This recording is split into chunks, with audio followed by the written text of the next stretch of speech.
नमस्कार, आप देख रहे हैं के न्यूज। मैं हूं आपके साथ सोनी चौहान। खबर उत्तर प्रदेश में आपका स्वागत है। गोरखपुर से आज निकाय चुनाव का शंखनाद करेंगे योगी आदित्यनाथ। 1300 करोड़ के प्रोजेक्ट की सौगात देंगे सीएम। फर्टिलाइजर में करेंगे जनसभा।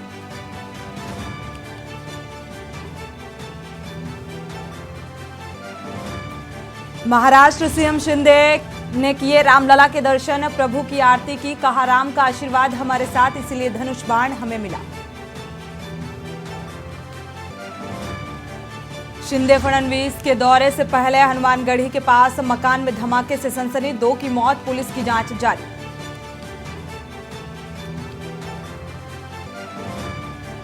आज शाम तक जारी हो सकती है आरक्षण की अंतिम अधिसूचना। चुनाव कार्यक्रम कल होगा संभव।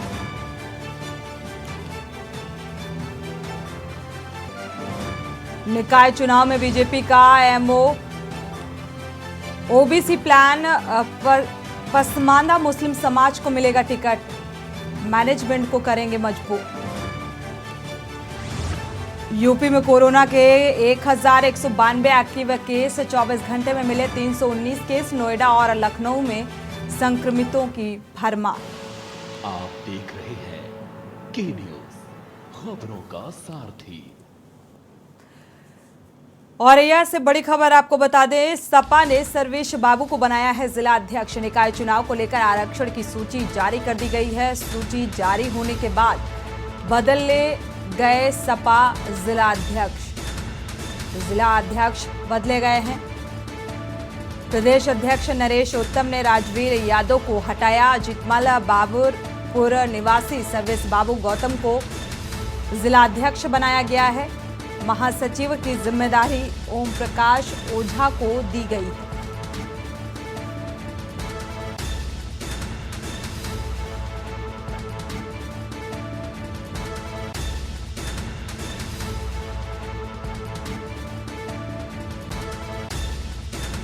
सर्वेश बाबू को जिलाध्यक्ष बनाया है। निकाय चुनाव को लेकर आरक्षण सूची जारी कर दी गई है। औरैया से बड़ी खबर,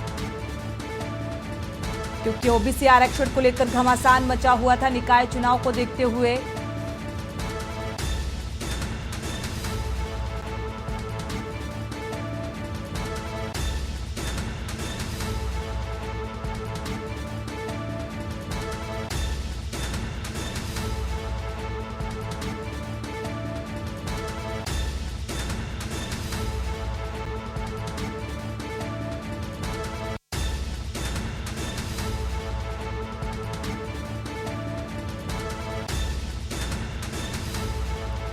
सपा ने जिला अध्यक्ष बदल दिया है। निकाय चुनाव को लेकर आरक्षण सूची जारी कर दी गई है।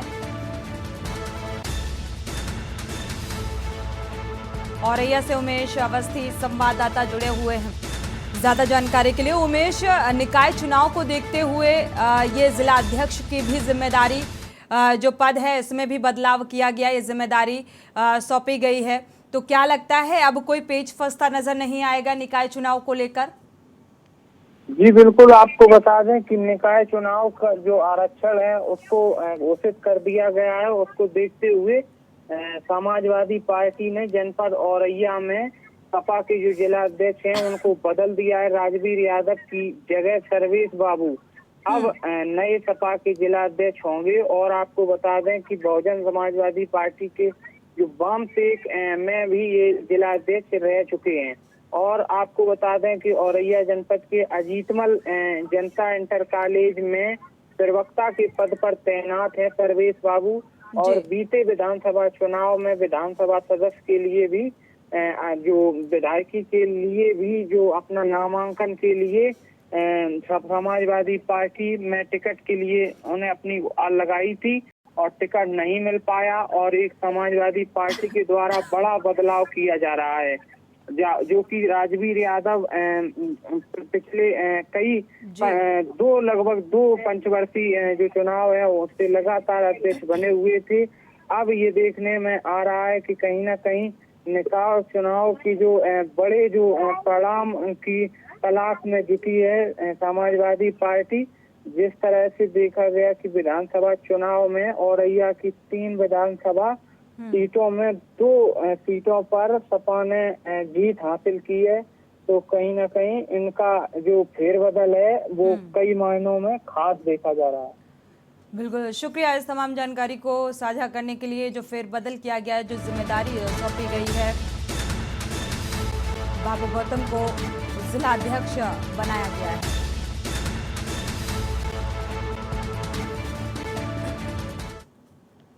और सीधे रुख करते हैं गोरखपुर का, जहां पर सीएम योगी आदित्यनाथ क्या कुछ कह रहे हैं, सुनाते हैं आपको। सही परीक्षा का समय होता है। बहुत सारे लोग क्षमता रखने के बावजूद चुनौती आने पर पस्त हो जाते हैं, उसके सामने हथियार डाल देते हैं। लेकिन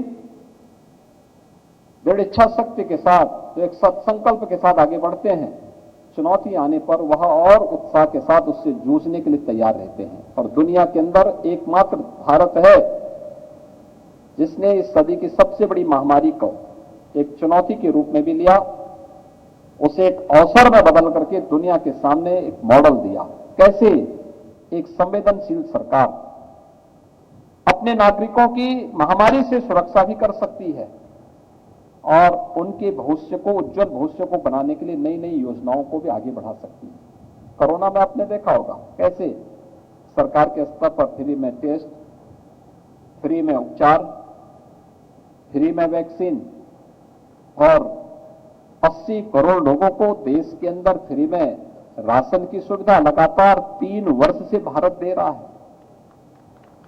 अनुमान करिए, पाकिस्तान की आबादी 22 से 23 करोड़, एक रोटी के टुकड़े के लिए लाले पड़ रहे हैं और भारत 80 करोड़ लोगों को 3 वर्ष से फ्री में राशन की सुविधा दे रहा है। पहली बार कोई महामारी आई है जिस महामारी ने महामारी को नियंत्रित करने के लिए वैक्सीन भारत ने बनाया है। यह वैक्सीन हमारे लिए महत्वपूर्ण इसलिए भी है क्योंकि आप जिस क्षेत्र में बैठे हैं आज, यहां पर जिस कार्यक्रम में हमारे माननीय न्यायमूर्तिगण, माननीय जनप्रतिनिधिगण, माननीय गणमान्य जो महानुभाव आज यहां पर आए हैं, या हमारी जो भावी पीढ़ी है वे उपस्थित हैं, उन्हें इस बात को समझना होगा। यहां पर एक बीमारी थी इंसेफ्लाइटिस की। इंसेफ्लाइटिस की बीमारी 1977-78 में एकाएक इस क्षेत्र में उभरी थी। इसका जो वायरस था वो जापानी इंसेफ्लाइटिस के रूप में, जेई के रूप में उसको चिन्हित किया था। जापानी इंसेफ्लाइटिस का मतलब जापान में ये वायरस पहली बार चिन्हित हुआ था और जापान ने इसका वैक्सीन 1905 में बना दिया था। लेकिन भारत आने में, वैक्सीन को आने में 100 साल लगे। 2006 में जब मैंने सड़कों पर उतर करके व्यापक आंदोलन किया था, भीषण आंदोलन किया था, संसद की कार्रवाई को बाधित करने के लिए वहां पर उतर करके हर एक सत्र में डिबेट करवाता था, और जब आंदोलन सड़कों से लेकर संसद तक चरम तक पहुंच गया तब गोरखपुर को वैक्सीन मिल पाई थी और तब हम लोगों ने वैक्सीनेशन के कार्यक्रम को गोरखपुर में चलाया था। लेकिन तब तक मेरे संघर्ष को कुछ समय हो चुके थे। गोरखपुर और पूर्वी उत्तर प्रदेश की एक बड़ी संख्या में जनता मेरे साथ संघर्ष के साथ उतर गई थी और हम लोग इस निष्कर्ष पर पहुंचे थे कि केवल वैक्सीन इसका समाधान नहीं हो सकता है। और ठीक है, तात्कालिक रूप से हम बच्चों को बचा सकते हैं, लेकिन अगर कोई सफलता का मॉडल खड़ा करना है तो हम लोग उसके लिए प्रयास कर रहे थे। हेल्थ इंफ्रास्ट्रक्चर को सुधारने के लिए किसके सामने गुहार करें, वो सुनने वाला नहीं था। एक सांसद की सीमाओं को मैं जानता था, लेकिन फिर भी हिम्मत नहीं हारते थे। लेकिन 2017 में जब प्रधानमंत्री जी ने मुझे ये जिम्मेदारी दी कि आप उत्तर प्रदेश की बागडोर संभाले, तो सबसे पहले मेरे मन में हलचल आई कि मैं उत्तर प्रदेश तो जा रहा हूं, उत्तर प्रदेश की बागडोर तो संभालूंगा, अब इंसेफ्लाइटिस का क्या होगा। अब तक तो मैं आंदोलन करके शेष जिम्मेदारियों से मुक्त हो जाता था, अब तो ये मेरे ऊपर ही आ गया है। लेकिन मैंने पहली बैठक की और मैं इस बात को मानता था, लगातार 20 वर्षों से जिस लड़ाई को मैं लड़ रहा था मैं इस निष्कर्ष पर पहुंचा था कि इस बीमारी का उपचार केवल उपचार ही मात्र साधन नहीं, इसके उन्मूलन के लिए मुझे विभिन्न विभागों में एक अंतर विभागीय समन्वय के माध्यम से इसके उन्मूलन की दिशा में प्रयास करना चाहिए। अब उपचार नहीं है, अब इसको समाप्त हमेशा के लिए करना है। और इसके लिए जब मैंने कार्यक्रम प्रारंभ किया था 2017 में ही, मार्च में मैंने बागडोर संभाली थी, अप्रैल में मैं कुशीनगर जिले में, कुशीनगर जनपद सर्वाधिक पीड़ित था इस बीमारी से। कुशीनगर जनपद में मैं पूरी टीम के साथ आया था, तो मैंने वहां पे स्वच्छता के कार्यक्रम को कहा था कि भाई स्वच्छता के कार्यक्रम के साथ साथ मुसहर बस्ती से जुड़े हुए बच्चे सबसे से प्रभावित होते थे, उनके बीच में साबुन बांटने का काम, कैसे हाथ धोना है, कैसे शुद्ध पेयजल का सेवन करना है, अगर आपके पास शुद्ध पेयजल नहीं तो उसको गर्म करके ठंडा करने के बाद ही फिर छान करके उस पानी का सेवन करें। उन घरों को चिन्हित करके उनके लिए टॉयलेट की व्यवस्था उपलब्ध करवाना, गांव में स्वच्छता के अभियान को आगे बढ़ाना, अलग अलग विभागों को अलग अलग जिम्मेदारी दी। और मुझे बताते हुए प्रसन्नता है कि हम लोगों ने 19 आते आते इस बीमारी को काफी हद तक नियंत्रित कर दिया। और आज जब हम लोग 2022-23 में यहां पर हैं, तो मुझे बताते हुए प्रसन्नता है कि इंसेफ्लाइटिस का समाधान आज हम लोग लगभग कर चुके हैं। पूरी तरह इंसेफ्लाइटिस पूर्वी उत्तर प्रदेश से समाप्त हो चुकी है। हम लोगों ने 40 वर्ष में पूर्वी उत्तर प्रदेश के 50,000 बच्चों को खोया था इस बीमारी से। ये मासूम बच्चे थे, तो बहुत सारे राजनीतिक दलों के वोट बैंक थे, वोट बैंक जिसको लोग बनाते थे, उन्हीं परिवारों से ये बच्चे आते थे। लेकिन क्योंकि उनकी बच्चों के मन में एक आवाज नहीं थी, उनकी कोई वॉइस नहीं थी, इसलिए उनकी कोई सुनवाई नहीं होती थी। और उसका समाधान हुआ। और हम आभारी है प्रधानमंत्री मोदी जी के, इंसेफ्लाइटिस का वैक्सीन यहां तक गोरखपुर तक पहुंचाने में, पूर्वी उत्तर प्रदेश तक पहुंचाने में 101 वर्ष लगे। 2006 में यहां वैक्सीन पहली बार आया था, जबकि 2005 में जापान में वैक्सीन आ चुका था। लेकिन कोरोना कालखंड में आपने देखा होगा, इतनी बड़ी महामारी, और महामारी के 9वें महीने 2-2 स्वदेशी वैक्सीन लेकर के प्रधानमंत्री मोदी जी देशवासियों के लिए पहुंचे थे। देश के 220 करोड़ वैक्सीन की डोजेज अब तक फ्री में देशवासियों को दी जा चुकी है, और दुनिया के 100 देशों को भी भारत ने वैक्सीन मित्रता के रूप में उपलब्ध करवाने का काम किया। ये भारत के नए भारत की सामर्थ्य है। भाइयों बहनों, हम सबसे ताकतवर, सामर्थ्यशाली भले ही यूएस होगा, अमेरिका होगा, कोरोना कालखंड में आपने देखा होगा क्या तस्वीर थी। 140 करोड़ की आबादी का भारत, मौत तो मौत बहुत ही दुर्भाग्यपूर्ण होती है, दुखद होती है। एक एक उस परिवार के प्रति हमारी संवेदना है। लेकिन अगर आप देखेंगे 140 करोड़ की आबादी के भारत में, भारत ने जितनी मौतें पूरे भारत के अंदर हुई, उससे दुगनी से अधिक मौतें यूएस के अंदर हुई हैं, जबकि यूएस की आबादी भारत की 1/4 है। हेल्थ इंफ्रास्ट्रक्चर ही नहीं, सरकार की इच्छा शक्ति, उनकी लीडरशिप इस रूप में कार्य कर रही है, यह भी इस पर निर्भर करता है। और प्रधानमंत्री मोदी जी ने जो वैक्सीन दिए, दुनिया ने उसकी डिमांड मानी, उसका लोहा माना। जब दुनिया पछती थी इस महामारी से, तब भारत अपनी एक नई राष्ट्रीय शिक्षा नीति को लेकर के भी आया था। याद करिए, राष्ट्रीय शिक्षा नीति, नेशनल एजुकेशन पॉलिसी, ये नए भारत की सामर्थ्य को दुनिया के सामने रखने का सबसे सुनहरा अवसर है। और डीपीएस जैसी संस्थाओं के लिए तो ये वास्तव में ढेर सारी संभावनाओं के द्वार खोलती है, हर एक नागरिक के लिए खोलती है। भारतीय मनीषा कब से कहती रही है, आनो भद्रा कर्तवो यंतु विश्वत। हजारों वर्षों से हमारे ऋषि मुनि इसी बात का उपदेश तो देते थे कि ज्ञान जहां से भी आए, हमने कभी ये नहीं कहा कि हमारे जिस ग्रंथ में जो कुछ है यही सब कुछ है, कभी नहीं कहा। हमने कभी नहीं दावा किया, हमारी किसी ऋषि मुनि ने, हमारे किसी महापुरुष ने, किसी भारतवासी ने कभी ये दावा नहीं किया। हमारा ऋषि मुनि तो क्या कहता है, ज्ञान जहां कहीं से भी आए उसको स्वीकार करिए, उसको अंगीकार करिए। इतना विराट भारत का व्यक्तित्व रहा है, ये विशालता है। और यह अवसर आजादी के बाद पहली बार राष्ट्रीय शिक्षा नीति हर भारतवासी को देने जा रही है। शिक्षा के केंद्र हमारे ऐसे होने चाहिए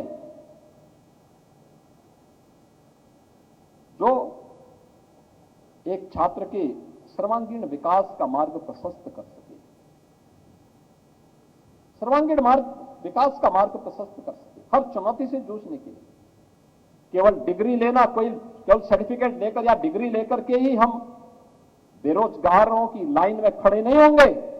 शिक्षण संस्थान अपने आप को इस योग्य तैयार करें कि वहीं से तैयारी कर ले, तैयारी करें। मुझे प्रशासनिक व्यवस्था में जाना है, मुझे न्यायिक व्यवस्था में जाना है, मुझे पुलिस सेवा में जाना है, मुझे समाज सेवा के लिए अपने आप को समर्पित करना है, मुझे अपना स्वयं का स्टार्टअप स्थापित करना है, मुझे। तो सीएम योगी आदित्यनाथ को आप सुन पा रहे थे, जिन्होंने साफ तौर पर कहा कि भारत अब सक्षम है और हर एक दिशा में बेहतर है औरों की अपेक्षा। यहां रुकेंगे एक छोटे से ब्रेक के लिए, लौटेंगे जल्द। आप देख रहे हैं के न्यूज, खबरों का सारथी। ब्रेक से वापस आ रहे हैं। इसी बीच बड़ी खबर श्रावस्ती से मिल रही है। निकाय चुनाव की व्यवस्थाओं को दुरुस्त करने में जुटा है प्रशासनिक अमला। निर्वाचन को जोनल व सेक्टर मजिस्ट्रेट तैनात किए गए हैं। एसडीएम आशुतोष भिनगा नगर पालिका के जोनल मजिस्ट्रेट बनाए गए हैं। एसडीएम रोहित कौना नगर पंचायत का जोनल मजिस्ट्रेट नियुक्त किया गया है। सेक्टर मजिस्ट्रेट की जिम्मेदारी बीडीओ अन्य अधिकारियों को सौंपी गई है। अधिकारियों को ये जिम्मेदारी सौंपी गई। डीएम नेहा प्रकाश ने जोनल व सेक्टर मजिस्ट्रेटों को सौंपी ये जिम्मेदारियां। शांतिपूर्ण, सकुशल और निर्विघ्न चुनाव कराने के निर्देश दिए गए हैं। तो व्यवस्थाओं को दुरुस्त करने में प्रशासनिक अमला जुटा हुआ है कि शांतिपूर्ण ढंग से निकाय चुनाव को संपन्न कराया जा सके। इसको लेकर पूरी तैयारी प्रशासनिक अमले की नजर आ रही है।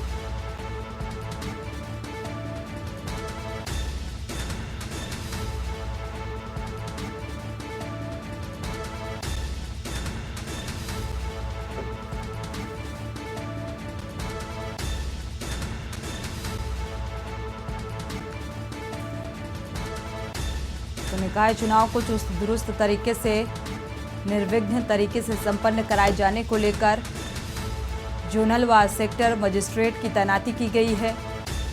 साथ ही एसडीएम आशुतोष भिनगा नगर पालिका के जोनल मजिस्ट्रेट बनाए गए हैं। यहां की जिम्मेदारी सौंपी गई है।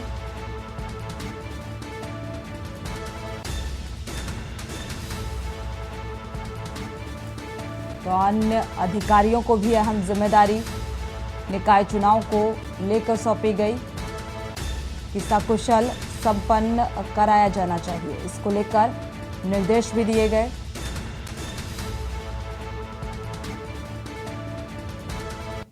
तो निकाय चुनाव को देखते हुए प्रशासनिक अमला पूरी तैयारियों में जुटा हुआ है, व्यवस्थाओं को चुस्त दुरुस्त करने में, ताकि शांतिपूर्ण ढंग से इसे संपन्न कराया जा सके। बढ़ते आगे, मेरठ में 6 से अधिक वीवीआईपी का दौरा है। कई कार्यक्रम में शिरकत करेंगे वीवीआईपी। पीडब्ल्यूडी मंत्री जितिन प्रसाद का ये दौरा बेहद अहम माना जा रहा है। बेबी रानी मौर्य, बलदेव सिंह औलख का दौरा, केपी मलिक, गुलाब देवी, सोमेंद्र तोमर का ये दौरा। नगर निकाय चुनाव को लेकर बैठक भी की जाएगी। क्षेत्रीय कार्यालय पर प्रदेश महामंत्री ये बैठक करेंगे। तो 6 से अधिक मंत्री पदाधिकारी बैठक में शामिल होंगे।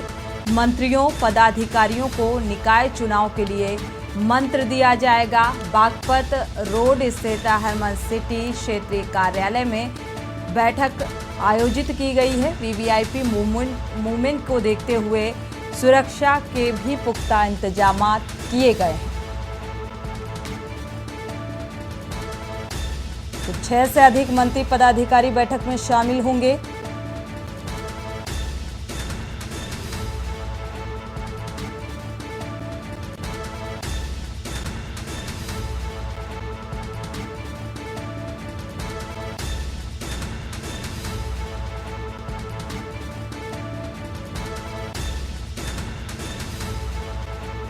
मेरठ से संवाददाता राजू शर्मा जुड़े हुए हैं ज्यादा जानकारी के लिए। राजू, इस संबंध में क्या जानकारी है? निकाय चुनाव को लेकर ये बैठक बेहद अहम मानी जा रही है। इस बैठक के दौरान क्या कुछ खास रहने वाला है निकाय चुनाव को लेकर?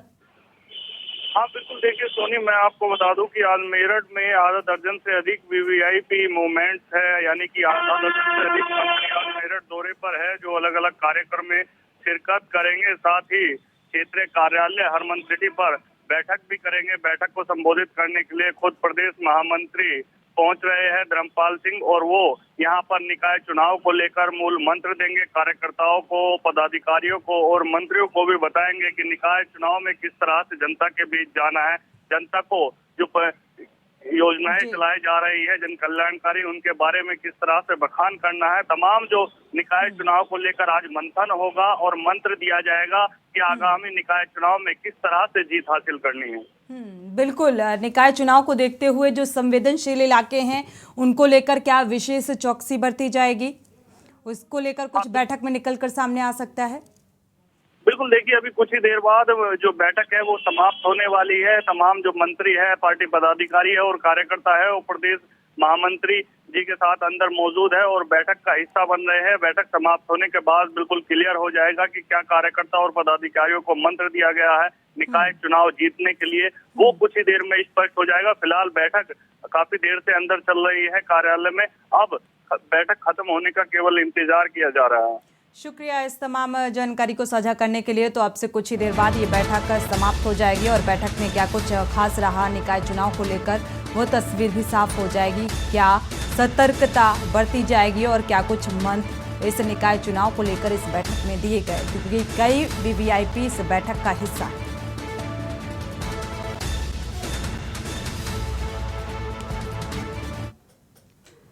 बढ़ते आगे, अमेठी में योगी सरकार की पहल धराशायी हुई है। छुट्टा जानवरों को लेकर सरकारी मशीनरी पूरी तरीके से फेल साबित होती नजर आ रही है। रोडवेज परिसर में छुट्टा सांडों के संग्राम से अफरा तफरी का माहौल।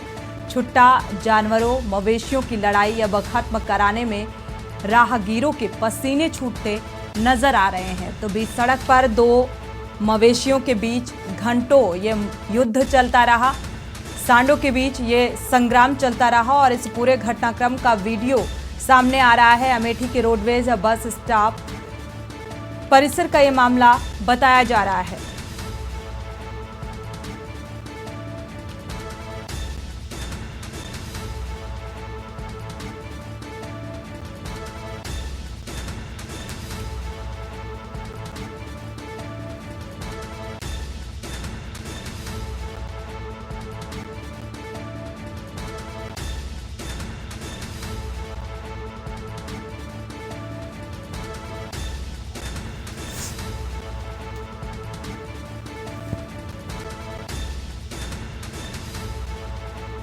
तो आपको बता दें, ग्रामीण हो या शहरी इलाके हो, छुट्टा मवेशियों से जो छुट्टा मवेशियों का वो आतंक साफ तौर पर नजर आ रहा है और लोगों को कई मुश्किलों का सामना करना पड़ता है। तस्वीरें भी सामने आ रही है। छुट्टा मवेशियों की वजह से किसान भी बेहद परेशान नजर आते हैं। अमेठी के रोडवेज बस परिसर का ये मामला जो तस्वीरों में कैद हुआ, योगी सरकार की जो पहल थी छुट्टा मवेशियों पर अंकुश पाने की, वो योजना धराशायी साबित होती नजर आ रही है।